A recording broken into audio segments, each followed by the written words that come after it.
Alhamdulillah wassalatu wassalamu ala Rasulillah wa ala alihi wa sahbihi wa mawalah wa la hawla wa la quwata illa billahi wa ba'd. Alhamdulillah, di Ramadan kedua kita masih bisa duduk bertalabul ilmi, melanjutkan kajian kita, membahas kitab Umdatul Ahkam, dan kita sudah masuk pada hadis ke-51, hadis dari Ummul Mukminin Aisyah radhiyallahu anha.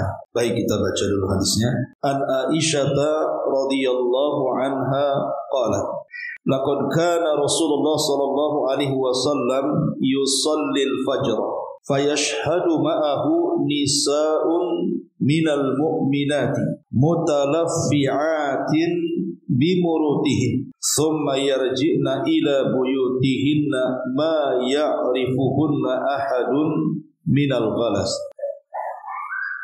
Dari Ummul Mukminin Aisyah radhiyallahu anha, beliau berkata, Nabi sallallahu alaihi wasallam mengerjakan salat subuh. Beberapa wanita mukminah yang menutupi kepala dan badannya dengan kain hadir bersama beliau alaihi salatu wassalam.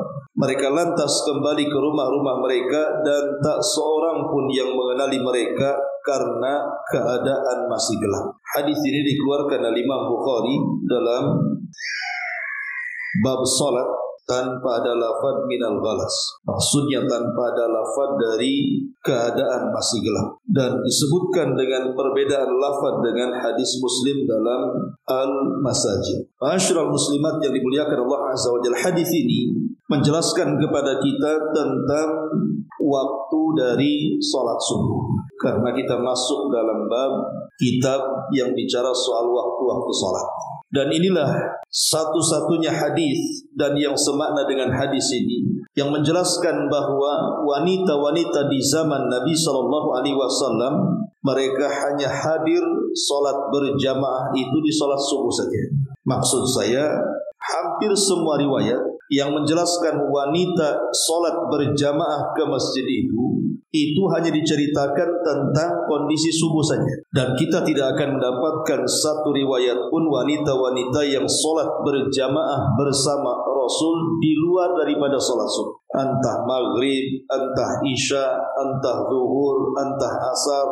Tetapi jangan dipahami bahwa selain daripada salat subuh wanita tak boleh ke masjid. Maksudnya yang sampai kepada kita riwayatnya bahwa sahabiah di zaman Rasul itu mereka keluar salat berjamaah bersama Rasul itu di salat subuh saja. Tapi kalau wanita ingin salat selain subuh di masjid, ya tidak ada masalah selama mengikuti syarat-syarat yang ditentukan. Dan dari sini juga ada faedah tentang keutamaan salat subuh. Karena sahabiah di zaman Nabi sallallahu alaihi wasallam mereka datang menemui Nabi sallallahu alaihi wasallam untuk salat subuh berjamaah di Masjid Nabawi. Ada apa dengan salat subuh ini? Banyak keutamaan yang disebutkan oleh Nabi sallallahu alaihi wasallam kenapa salat subuh ini menjadi salat primadona. Sampai bukan hanya laki-laki tapi kalangan wanita di zaman Rasul pun ikut memakmurkannya salat berjamaah di masjid. Pertama, karena orang yang salat subuh itu akan mendapatkan perlindungan Allah Subhanahu wa taala.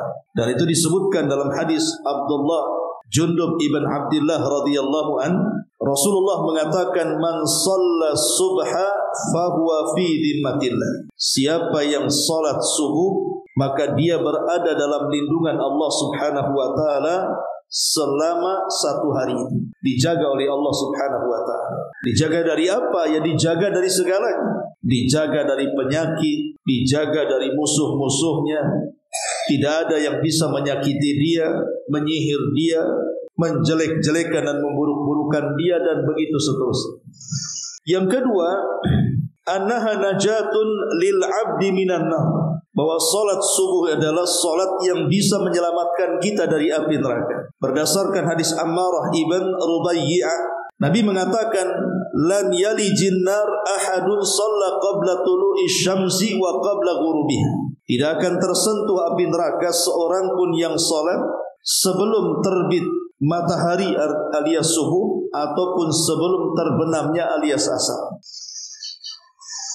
Kemudian yang ketiga, bahwa salat subuh itu sebab yang memudahkan pelakunya dimasukkan ke dalam surga. Dan itu berdasarkan hadis Abi Musa al-Ash'ari radhiyallahu an, Nabi mengatakan man shallal baradaini dakhala al-jannah.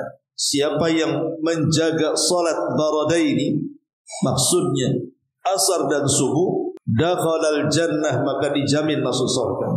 Kemudian yang keempat, syahadatul malaikati li hadhihi salat, persaksian para malaikat. Jadi orang-orang yang salat subuh itu disaksikan oleh para malaikat, sebagaimana disyaratkan dalam surah Al-Isra 78. Inna Qur'anal fajri kana mashhuda. Sesungguhnya bacaan Quran di salat fajar itu disaksikan para malaikat. Makanya sangat dianjurkan untuk dipanjangkan. Satu-satunya salat yang disunnahkan dipanjangkan itu salat subuh, karena memang bacaannya disaksikan oleh para malaikat. Kemudian yang nomor 5, nurut tam yaumal qiyamah, akan diberikan cahaya sempurna kelak pada hari kiamat. Dan itu berdasarkan hadis Sahal ibn Sa'd ibn Sa'idi radhiyallahu anhu, Rasul mengatakan basyiril masya'ina fi dhulami ilal masajid bin nuri tam yaumal qiyamah. Berikan kabar gembira kepada orang-orang yang berjalan di kegelapan menuju masjid-masjid dengan cahaya yang sempurna kelak pada hari kiamat. Maksudnya salat isya dan salat subuh. Kemudian yang keenam, bahwa orang-orang yang mereka salat isya berjamaah, dan juga salat subuh berjamaah, seolah-olah dia telah menghabiskan satu malam suntuk untuk qiyamul lail. Kata Nabi SAW dalam hadits Utsman ibn Affan radhiyallahu an, man shallal isya fi jama'atin faka'annama qama nisfal laili wa man shalla subha fi jama'atin faka'annama shallal laila kullah. Barang siapa yang salat isya berjamaah, maka seolah-olah dia telah menghabiskan separuh malam dengan qiyamul lail. Tapi barang siapa yang salat subuh berjamaah, seolah-olah dia menghabiskan seluruh malamnya untuk qiyamul lail. Kemudian yang nomor 7, al-amnu minan nifaq, aman dari nifaq. Orang yang menjaga salat subuh aman dari sifat kemunafikan. Dalam hadis Abu Hurairah radhiyallahu anhu, Rasul mengatakan inna athqalas salati 'alal munafiq salatul isya'i wa salatul fajr. Sesungguhnya salat yang paling berat dilakukan orang munafik itu adalah salat isya dan salat fajar. Artinya orang yang menjaga isya dan fajar berarti dia terbebas dari sifat nifaq. Kemudian yang nomor 8, raka'atul fajri khairun minad dunya wa ma fiha. 2 rakaat fajar, maksudnya sunnahnya sebelum salat subuh, itu saja lebih baik daripada dunia dan isinya, apalagi subuhnya. Kata Nabi SAW, raka'atul fajri khairun minad dunya wa ma fiha. Bahwa 2 rakaat fajar itu lebih baik daripada dunia dan isi. Kemudian yang nomor 9, bahwa annal muhafidh ala salatil fajri min atyabin nasi aishan wa anshatihim badanan wa an'amihim qalban. Bahwa orang yang menjaga salat subuh berjamaah, bagi laki-laki, ya tentu bagi wanita juga dianjurkan juga, walaupun tentu di rumah lebih baik, bahwa orang yang melaksanakan salat fajar tepat waktu itu termasuk sebaik-baiknya manusia dalam hidupnya. Kemudian juga manusia yang paling semangat dalam gerakan hidupnya dan manusia yang paling diberikan nikmat dalam hatinya. Ingat hadis tentang masalah setan itu mengikat tengkuk setiap anak Adam sebelum tidurnya. Apabila kemudian di pagi hari dia bangun sebelum subuh, kemudian dia berzikir kepada Allah, maka hilang 1 ikatan. Apabila dia berwudu, maka 2 ikatan akan hilang. Apabila dia salat, maka seluruh ikatan setan akan hilang. Ketika itu Rasul mengatakan, maka di pagi hari orang yang seperti ini akan menjadi manusia yang paling bersih hati dan akan memiliki tujuan hidup dalam satu hari. Tapi kalau tidak melaksanakan subuh, maka dia terbangun dalam posisi seburuk-buruk hatinya dan akan banyak masalah yang menimpanya tanpa dia tahu dari mana masalah itu akan datang. Dan yang terakhir ini yang paling luar biasa, bahwa salat subuh itu adalah salah satu penyebab kita bisa mendapatkan nikmat Allah terbesar kelak di surga, ru'yatullahi azza wa jalla, memandang wajah Allah subhanahu wa ta'ala. Itu berdasarkan hadis dari Jarir al-Bajali radhiyallahu an. Jadi ketika dia bersama Nabi, kemudian Rasul melihat bulan purnama yang sangat indah. Kemudian Rasul bersabda kepada para sahabat, kalian akan melihat Rabb kalian seperti kita melihat bulan ini, dan kalian tidak akan berdesak-desakan saat melihat Rabb kalian seperti kita melihat bulan. Kemudian di ujung hadis Rasul mengatakan, fa in istata'tum alla taghlibu ala salati qabla tulu'i syamsi wa salati qabla ghurubiha faf'alu. Kemudian Rasul mengatakan, kalau kalian sanggup, jangan terkalahkan untuk melaksanakan solat sebelum munculnya matahari maksudnya subuh, atau sebelum tenggelamnya maksudnya asar, maka lakukanlah. Itulah penyebab kalian akan melihat Allah kelak pada hari kiamat. Inilah 10 perkara yang menunjukkan tentang kehebatan solat subuh. Baik, kita masuk kepada hadis. Apa faedah hadis ini? Pertama, faedah hadis ini tentang bolehnya wanita datang ke masjid untuk melaksanakan solat jamaah bersama laki-laki selama dia aman dari fitnah. Selama dia aman dari fitnah. Yang kedua, wanita keluar hendaklah keluar dengan menutup semua auratnya. Lihat di sini, Aisyah Ummul Mukminin menjelaskan, fayashhadu ma'ahu nisa'un minal mu'minat mutalaffi'ati bimurutihin. Mutalaffi'atin bimurutihin. Beberapa wanita mukminah menutupi kepala dan badannya dengan kain. Maksudnya dengan selimut atau apa yang jelas ditutupi semua badan. Di sini ada anjuran wanita itu hatta keluar ke masjid saja harus menutup aurat. Bagaimana kalau seandainya keluar daripada beribadah, artinya ibu jalan ke pasar atau jalan kemana yang tidak ada tujuan ibadah, tentu menutup aurat itu sebuah kewajiban. Jadi menggunakan hijab, menutup semua badan itu sebuah kewajiban bagi wanita. Kenapa? Pertama, karena hijab itu iffatun, kata ulama, bisa menjaga kehormatan. Wanita yang berhijab itu terhormat, tapi wanita yang tidak berhijab itu bukan wanita terhormat. Kemudian yang kedua, hijab ini taharatun, bisa mensucikan seorang wanita sehingga tidak mudah diganggu. Makanya Allah mengatakan, ya ayyuhan nabi qul li azwajika wa banatika wa nisa'il mu'minin yudnina 'alaihinna min jalabibihin dzalika adna an yu'rafna fala yu'dzaina. Wahai Nabi, katakan kepada istrimu, anak wanitamu, dan seluruh wanita-wanita Islam supaya mereka melembrehkan jilbab-jilbab mereka, artinya menutup semua auratnya. Karena yang demikian itu mudah dikenali bahwa ibu yang menutup aurat itu seorang muslimah. Dengan melihat baju saja orang sudah tahu dia muslimah. Tapi kalau seandainya dandanannya tidak menutup aurat, bisa saja dia bukan seorang muslimah, karena itu bukan tradisi pakaian seorang muslim. Tapi dengan pakaian muslim, tanpa bertanya agama pun kita sudah tahu dia seorang muslimah. Kok kamu tahu? Ya dari seragamnya itu. Dan yang lebih daripada itu, fala yu'dzaina, maka dia tidak akan diganggu. Orang yang mengganggu wanita yang menggunakan pakaian syar itu mikir. Walaupun ada satu dua mungkin yang diganggu, tetapi wanita yang melihat aurat atau memperlihatkan auratnya itu dipastikan banyak gangguan. Jadi hijab itu taharat. Kemudian yang ketiga, hijab itu sitrun. Sitrun itu artinya penghalang antara wanita dan dosa. Jadi hijab itulah yang menghalangi seorang wanita untuk melakukan dosa. Karena biasanya wanita yang menggunakan pakaian syar'i berpikir 2-3 kali untuk melakukan dosa. Ya bisa saja terjerumus kepada dosa, tetapi kan minim dibandingkan wanita-wanita yang tidak menutup auratnya. Karena wanita yang menggunakan pakaian syar'i itu ada benteng antara dia dengan maksiat itu.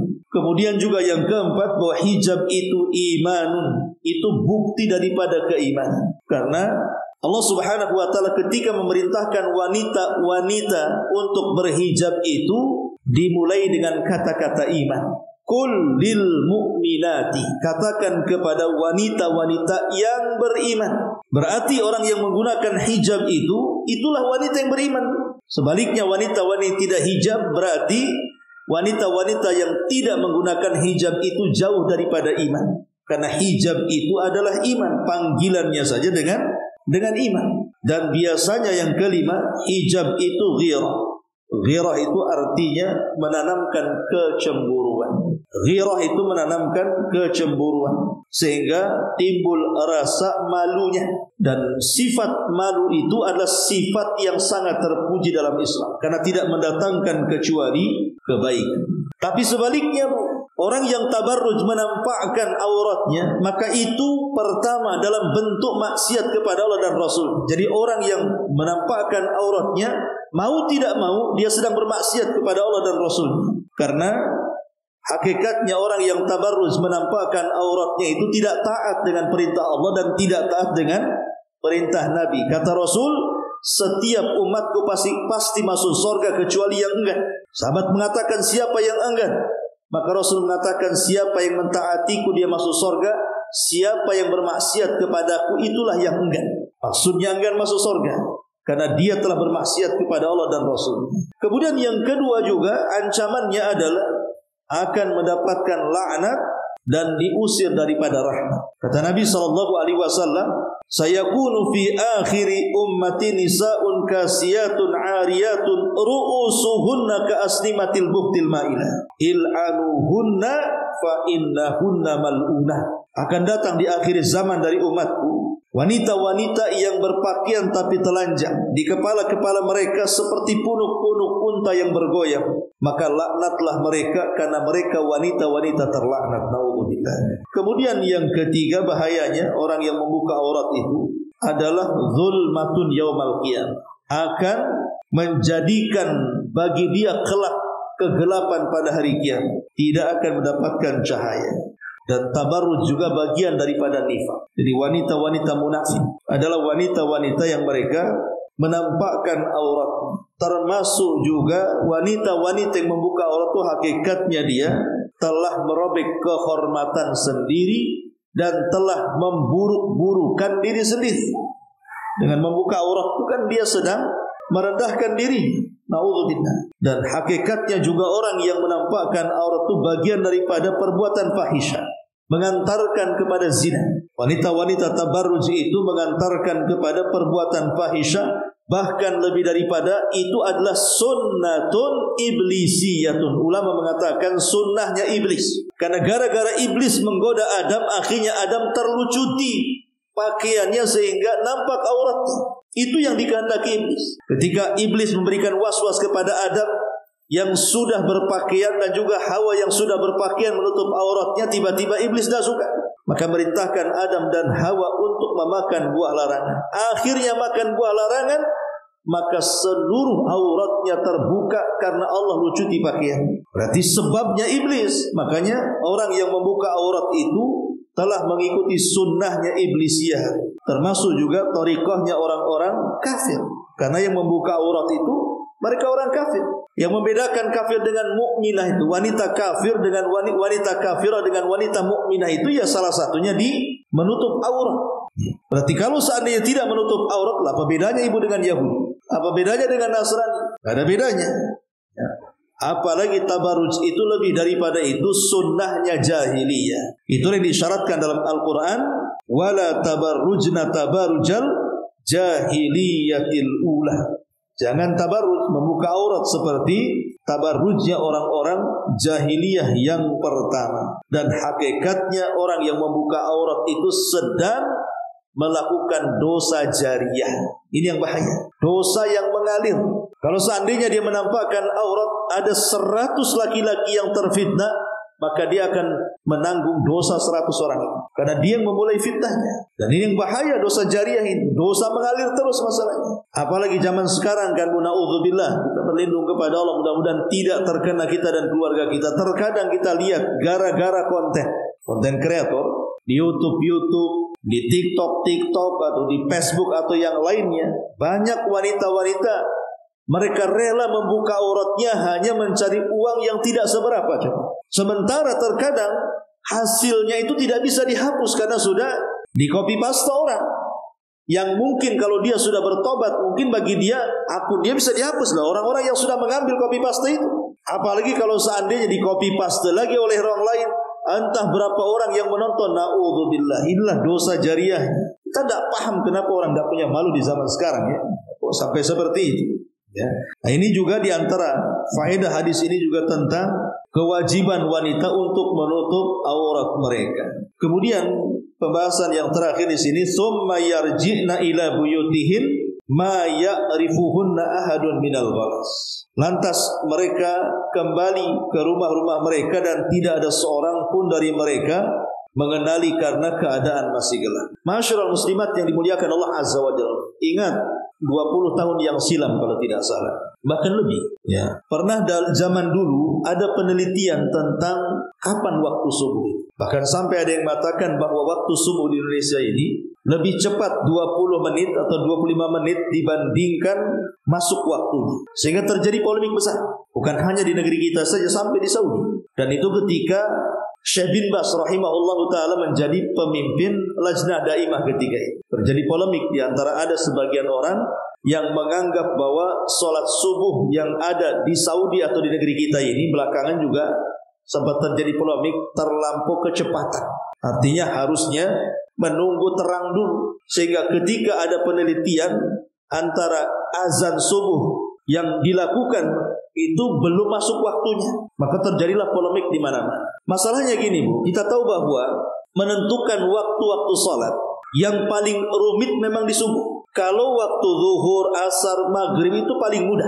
Apalagi maghrib, semata-mata terbenam matahari itu sudah menandakan waktu maghrib kan itu. Tapi untuk subuh ini memang agak samar, sehingga akhirnya terjadi khilaf di antara para ulama, antara mayoritas para ulama dengan minoritas para ulama. Ada yang mengatakan bahwa waktu fajar itu syaratnya harus terang semuanya, baru dikatakan masuk waktu subuh. Ada yang mengatakan, jumhur mengatakan bahwa waktu fajar itu yang penting ketika fajar menyingsing, walaupun tidak harus terang semuanya, maka itu sudah masuk waktu fajar. Di sinilah letak polemiknya. Bagi jumhur ulama yang mengatakan bahwa permulaan fajar walaupun belum terang itu sudah dianggap masuk waktu subuh dan sudah boleh azan ya. Dan orang-orang yang mutaakhirin yang meneliti bahwa belum bisa karena waktu fajar itu terangnya harus kemana-mana, maka akhirnya kemudian setelah diteliti bedanya 20 menit kurang lebih, akhirnya kemudian Syekh bin Baz pun membuat penelitian ya. Dibuat tim itu khusus waktu itu, rupanya tidak ada yang keliru. Tidak ada yang keliru, artinya pas waktunya. Cuman perbedaannya apakah di waktu munculnya fajar shadiq ataukah setelah menyebarnya fajar shadiq, itu saja sebenarnya. Bagi yang mengatakan bahwa munculnya waktu subuh itu ya yang penting muncul fajar shadiq sudah boleh azan, ya memang masih gelap kan gitu. Tapi bagi yang mengatakan bahwa fajar shadiq itu harus menyeluruh ke atap-atap, ke ganggang dan begitu seterusnya, berarti belum masuk waktu kalau begitu. Makanya sekitar 20 menit kurang lebih baru masuk waktu subuh. Tapi masalahnya begini ya. Masyarul muslimat yang dimuliakan Allah Subhanahu wa taala. Kita tahu bahwa zaman dulu ke zaman sekarang ini kan perkembangan beda zamannya. Kalau zaman dulu ya mungkinlah melihat waktu salat yang melihat matahari, melihat bulan. Zaman baheula ya, zaman Nabi. Tapi kemudian era kan berubah. Mulailah kemudian berganti dari melihat ke atas jadi melihat ke bawah dengan cara apa? Dibuatnya bansret. Bansret itu semacam ya, mungkin tubuh gitu ya, atau enggak besar ya. Yang semacam alat yang ditegakkan. Nanti di situ kan nampak bayangan. Ya, mulailah kemudian sebagian orang tua kita melihat waktu sholat dengan menggunakan bansret tadi. Jadi ditaruhnya semacam kayu, semacam besi, nanti lihat bayangan. Oh, kalau duhur bayangannya sama dengan barangnya. Kalau asar bayangannya 2 kali lipat dari bayangannya. Dan begitu. Kalau sudah waktu maghrib tenggelamnya dan begitu seterusnya. Tapi kemudian dengan perkembangan zaman ditemukan jam. Akhirnya kemudian jam inilah yang menjadi patokan sejak ditemukannya sampai hari ini untuk mempermudah waktu sholat. Dan manfaat jam ini sangat luar biasa. Ya, disebutkan oleh para ulama mutaakhirin bagaimana manfaat jam ini.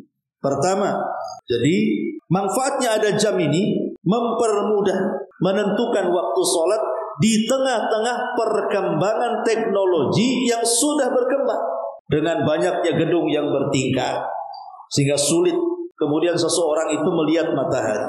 dengan adanya pabrik-pabrik sehingga asap di mana-mana. Terkadang asap ini pula menghalangi pandangan kita ke langit. Ya. Terkadang dengan lampu-lampu di jalan-jalan yang akhirnya lampu-lampu ini menerangkan yang gelap sehingga tidak bisa kita mengatakan ini waktu golas atau enggak golas, karena gimana terang di mana-mana. Ya. Lah dengan majunya teknologi ini maka ditemukanlah jam. Lah dari sini akhirnya negara-negara Islam baik di timur atau di baratnya, mereka menggunakan jam ini sebagai patokan waktu sholat. Dan masing-masing negara dengan alat canggih yang Allah anugerahkan kepada masing-masing negara, akhirnya menentukanlah dengan jam ini, oh kalau zuhur jam sekian, kalau asar jam sekian, maghrib jam sekian, isya jam sekian, subuh jam sekian, dan begitu seterusnya. Inilah yang kemudian menjadi polemik di waktu subuh gara-gara jam ini. Kalau yang lain tidak ada masalah, tapi khusus waktu subuh inilah yang kemudian ada yang mengatakan kecepatan karena masih gelap. Ada yang mengatakan sudah pas waktunya karena sudah muncul fajar shadiq. Lah polemik kembali kepada yang tadi saya jelaskan, itu karena ada perbedaan saat memahami apa makna fajar shadiq tadi. Kalau mayoritas ulama semata-mata kemudian melihat fajar shadiq saja sudah boleh waktu subuh. Tapi ada yang mengatakan oh tidak, fajar shadiq itu harus menyeluruh baru masuk waktu subuh.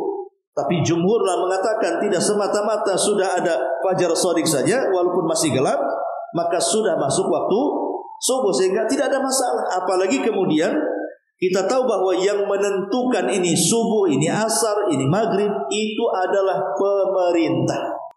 Maka sebaiknya kita lebih mengikuti pemerintah karena memang mayoritas para ulama tidak ada yang mengingkari tentang soal waktu-waktu sholat. Kebanyakan ulama, maksudnya mutaakhirin, tidak banyak mengingkari tentang waktu-waktu sholat yang ditentukan dengan pemerintah. Baik pemerintah yang ada di Saudi atau pemerintah yang ada di negeri kita, kan tidak ada. Hanya beberapa gelintir yang kemudian mereka datang, berusaha kemudian melakukan penelitian, kemudian mengatakan bahwa jam waktu subuh yang ditentukan pemerintah belum masuk.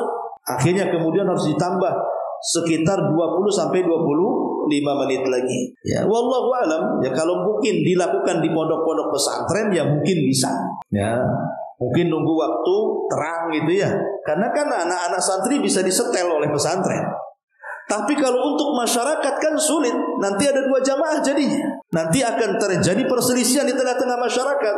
Maka sebaiknya hal yang sudah disepakati pemerintah itu lebih diutamakan dibandingkan menyelisih supaya tidak terjadi perpecahan. Karena fatwa ulama pun walaupun masih gelap yang penting sudah muncul fajar shadiq itu sudah dianggap sah, dan itu mayoritas ulama mengatakan seperti itu. Sehingga tidak perlu jadi polemik lagi. Karena ini sempat jadi polemik juga di negeri kita soal waktu sholat subuh itu. Wallahu alam. Ini diantara faedah dari hadis 51. Baik, sampai di sini saja.